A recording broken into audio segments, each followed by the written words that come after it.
আব্বা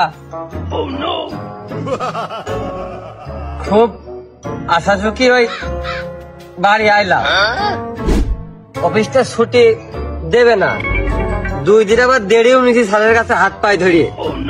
খুব মানে আশা ঝুঁকি ছিলাম যে তুমি মনে হয় এদিকে সবার বাড়ি বাড়ি কয়ে বেড়াচ্ছ, শুক্রবার বাদে আমি আসতেছি মোবাইলে শুনেই যে শুক্রবারের দিন আমার রোজাকের বিয়ে, তোরা আসবি। আমি আরো মনে করে রয়েছি যে বাড়ি এসে দেখবো ফুপু টুপুরা নানি মানিরা মেলা কুটুম টুটুম আইছে, আমি আসার সাথে সাথে সবাই আমার দিকে হাসতেছে, তুমি মেয়ে দেখে একবারে গুছাই ছুঁয়ে দিয়েছো। আমি কব যে আব্বা আমি তাড়াতাড়ি বিয়ে করতে চাই না, তুমি জোর জার করে বইকে ডেকে হুমকি টুমকি দিয়ে আমার মান সম্মান থাকতেন না, এইসব পেশাব করে আমি বিয়ে কাটা জোর জার করে দিয়ে দিবা। এখন তো দেখতেছি সেই শুক্রবার সামনে যাইকে আসায় আমার কাল হয়ে দাঁড়াইলো, কোনো লাভই হইলো না, উপকারে আসলো না। এই কয়দিন হলো কয়টা টাকা তুই আমার হাতে দিয়েছিস? একেবারে কম ক্ষণে। আমি যদি ঢাকায় থেকে আমার বউ যদি এই জায়গা থাকে তাও একবারে এত টাকা খরচ হয় না।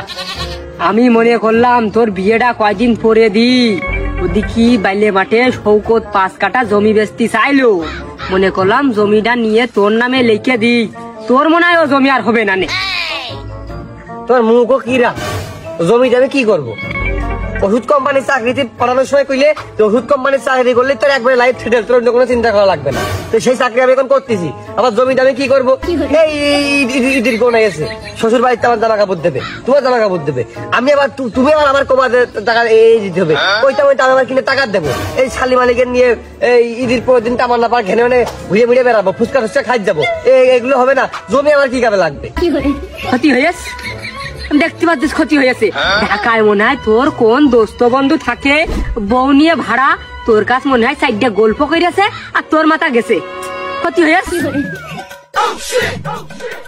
কি বুঝাচ্ছিস?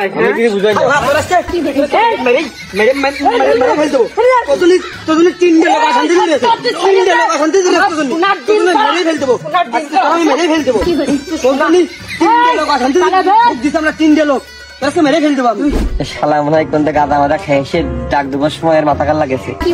এই 3টে লোক আমার জন্য আশি করিয়েছে, কোন 3টে লোক? আমি তাকে কি করেছি? আব্বা, আমি আর আমার বউ।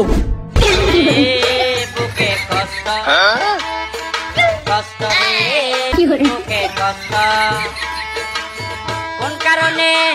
আমি সুখী নেই, আমার বউ তো সুখী থাকতেই পারে না, আব্বাও সুখী নেই, শুধু মুখ ফুটে করতে পারে না তাই।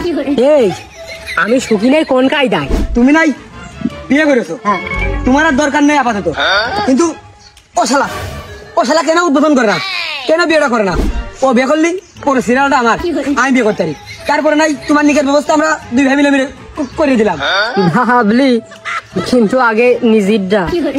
ভাই থাকো, ছেলেবেলে মানুষ ভুল করেছে, আমি দেখছি বিষয়টা।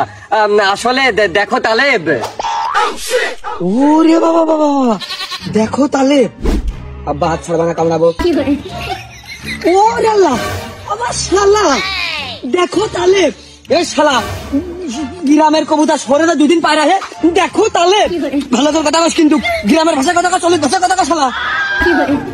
না আসলে তাহলে আমি বাবাকে বুঝিয়েছি, আমি অনেকক্ষণ ধরে তাকে বোঝানোর চেষ্টা করছি। আসলে তাই শালা 2 দিন গ্রামে তো রাত পারলি না, ওরে আল্লাহ গ্রামের কবুতর পায়রা হেছে, বাবা বাবা, এ শালা বাবা গ্রাম বাবা। মিস্টার কুরমান, এই ভোদাল, কিরাম ছেলে বানিয়েছো, কিরাম শিক্ষিত ছেলে বানিয়েছো হে।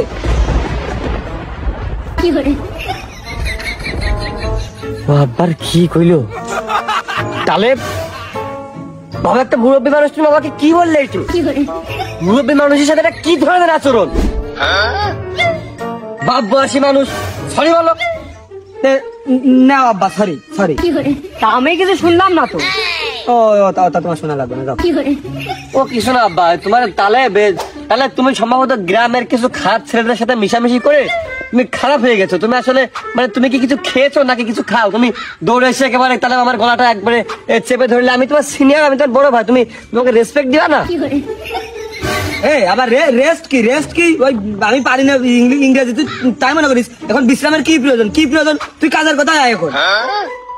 আব্বা বসে তো বিষয়টা, বসে তো এখানে না।